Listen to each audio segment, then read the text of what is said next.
ಅಪ್ರಾಪ್ತ ಕಾಲೇಜ್ ವಿದ್ಯಾರ್ಥಿನಿಯನ್ನ ಪುಸುಲಾಯಿಸಿ ಅತ್ಯಾಚಾರ ಎಸಗಿದಂತಹ ಪರಿಣಾಮ ಬಾಲಕಿ ಗರ್ಭಿಣಿಯಾಗಿರುವಂತಹ ಗಂಭೀರ ಪ್ರಕರಣಕ್ಕೆ ಸಂಬಂಧಿಸಿದಂತೆ ಆಟೋ ರಿಕ್ಷಾ ಚಾಲಕನನ್ನ ಬೆಳ್ತಂಗಡಿ ಠಾಣಾ ಪೊಲೀಸರು ಬಂಧಿಸಿದ್ದಾರೆ. ಉಪ್ಪಿನಂಗಡಿ ಮೂಲದ ಆಟೋ ರಿಕ್ಷಾ ಚಾಲಕ ಶುಭರಾಜ್ ಬಂಧಿತ ಆರೋಪಿ. ಅಪ್ರಾಪ್ತ ವಿದ್ಯಾರ್ಥಿನಿಯನ್ನ ಈತ ಪರಿಚಯ ಮಾಡಿಕೊಂಡು ಪುಸುಲಾಯಿಸಿ ಲೈಂಗಿಕ ದೌರ್ಜನ್ಯ ಎಸಗಿದ್ದ. ಅಲ್ಲದೆ ಈ ವಿಷಯವನ್ನ ಯಾರ ಬಳಿಯೂ ಹೇಳದಂತೆ ಬಾಲಕಿಗೆ ಬೆದರಿಕೆಯೊಡ್ಡಿದ್ದ ಎಂದು ಆರೋಪಿಸಲಾಗಿದೆ.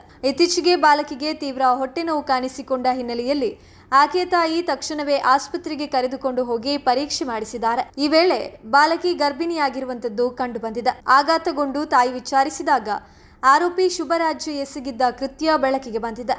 ಈ ಕುರಿತು ಬಾಲಕಿಯ ತಾಯಿ ನೀಡಿದ ದೂರಿನನ್ವಯ ಜುಲೈ 18ರಂದು ಬೆಳ್ತಂಗಡಿ ಪೊಲೀಸ್ ಠಾಣೆಯಲ್ಲಿ ಪೋಕ್ಸೋ ಕಾಯ್ದೆಯಡಿ ಪ್ರಕರಣ ದಾಖಲಾಗಿತ್ತು. ಪ್ರಕರಣ ದಾಖಲಿಸಿಕೊಳ್ತಾ ಇದ್ದಂತೆ ತನಿಖೆ ಚುರುಕುಗೊಳಿಸಿದ ಬೆಳ್ತಂಗಡಿ ಪೊಲೀಸರು ಜುಲೈ 19ರಂದು ಆರೋಪಿ ಶುಭರಾಜ್ನನ್ನ ವಶಕ್ಕೆ ಪಡೆದಿದ್ದಾರೆ. ಆತನನ್ನ ತೀವ್ರ ವಿಚಾರಣೆಗೆ ಒಳಪಡಿಸಿದಂತಹ ಪೊಲೀಸರು ಪೋಕ್ಸೋ ವಿಶೇಷ ನ್ಯಾಯಾಲಯಕ್ಕೆ ಹಾಜರುಪಡಿಸಿದ್ದು ಮಾನ್ಯ ನ್ಯಾಯಾಲಯವು ಆರೋಪಿಗೆ ನ್ಯಾಯಾಂಗ ಬಂಧನ ವಿಧಿಸಿ ಆದೇಶಿಸಿದೆ.